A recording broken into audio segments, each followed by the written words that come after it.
ஜெர்மனியில் உள்ள புலம்பெயர்ந்தோர் வேலைவாய்ப்பு சட்டம் வலுவானது என்பதனையும் அது தொழிலாளர்களுக்கு பல உரிமைகளை வழங்குகிறது என்பதனையும் தெரிந்து கொள்ள வேண்டும்.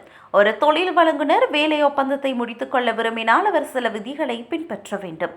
பெரும்பாலான சந்தர்ப்பங்களில் அவர்களை ஒரு செல்லுபடியாகும் காரணத்தை குறிப்பிட்ட தொழிலாளருக்கு தெரிவிக்க வேண்டும் என்பதோடு அறிவிப்பு காலமும் இருக்க வேண்டும்.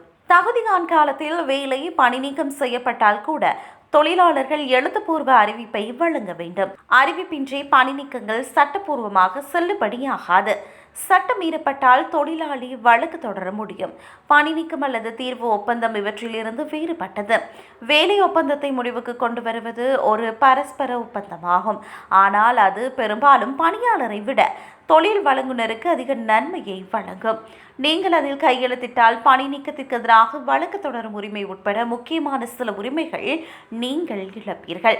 உங்கள் தொழில் வழங்குனர் உங்களுக்கு அழுத்தம் கொடுத்தாலும் அத்தகைய ஒப்பந்தத்தில் நீங்கள் கையெழுத்திட வேண்டியதில்லை.